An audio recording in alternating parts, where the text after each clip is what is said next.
Now let's shift gears a little bit and talk about something a little bit more uplifting, some might say more energizing according to others.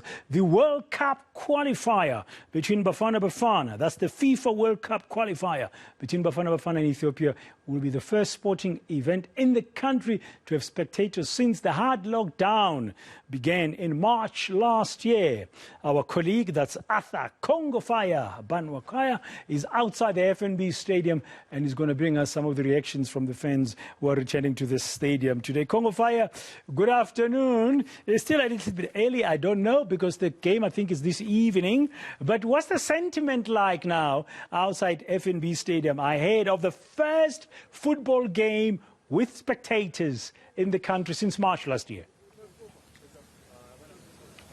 A very good afternoon, Brad Dan. Thank you so much to say good afternoon to the sports fraternity. It's been a long time coming. 577 days since the last time sports spectators were at any stadium. I tell you what, it's a beautiful day in South Africa, Johannesburg. It's very sunny. It's very hot. A lot of the football fans are not yet out to play. Most of them are still at work, and I'm expecting them to obviously make their way to the FNB Stadium only if they are fully vaccinated. That is a stressing point that, of course, the Health Ministry and the Sports Ministry have mentioned from the word go. I haven't seen any fans yet, but the sentiment is worlds up. To just think that global sports spectators have waited for an opportunity before they can be a part of an army of fans, of chanters, of singers rooting on their nations. South Africa finally has this chance. Upon arrival at FNB Stadium, every entry point is blocked off by barricades. You are visited by a very high presence of security. You have a lot of the security guards in their yellow and green bibs, making sure that the safety measures are definitely adhered to and that no one is going to give anyone a wrong and a bad day on this turn for sports spectators in South Africa, Bradan. Yeah, and I'm sure fans therefore are going to be required to produce proof, valid and legitimate proof that they are fully vaccinated, which may mean they have had their one Johnson & Johnson COVID-19 vaccine or they've had their two Pfizer COVID-19 vaccines.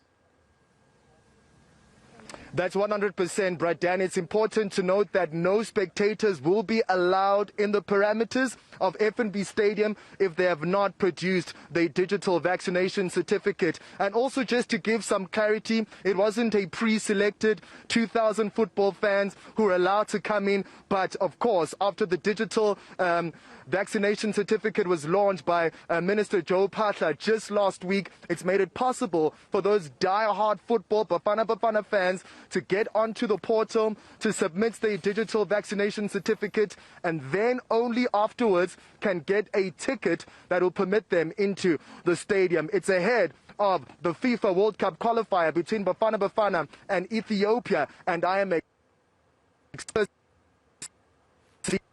again 19 months later.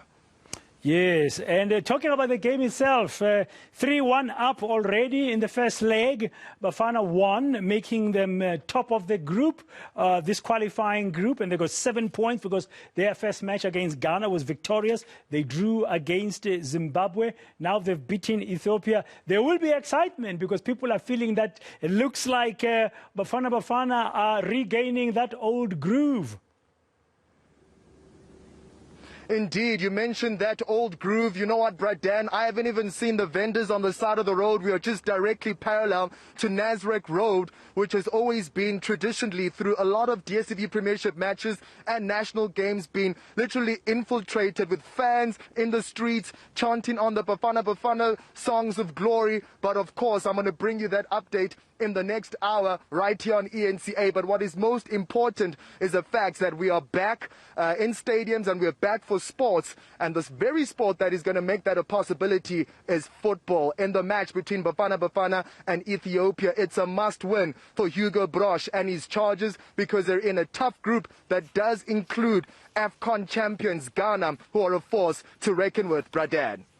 Okay, the very important question before as we wrap Congo Fire, I have to ask you this one, very important. Have you been fully vaccinated? Yes, I have been fully vaccinated, thank goodness. And I'm so excited that I am one of those that are supporting the rest of the world to be vaccinated as well. I know that there's a lot of talk about whether the vaccination works or not, but what's important is that our lives are at risk and we must all be fully vaccinated to go back to life as usual. Bradan. Yeah, I just had to make sure I ask that question because then you're able to watch the game in real life. Thank you very much, Arthur Bwanakawa, outside the FNB Stadium that's readying itself to host the first ever football match since March last year when the COVID-19 lockdown restrictions began. Sporting event in South Africa, first sporting event, sorry, let me clarify that, first sporting event that the country is hosting since the COVID-19 pandemic hit our shores in March last year and forced us all into lockdown. Good luck to Bafana Bafana, already on top of the group. Don't mess it up. We're going to have 2,000 fans backing you all the way inside stadium tonight.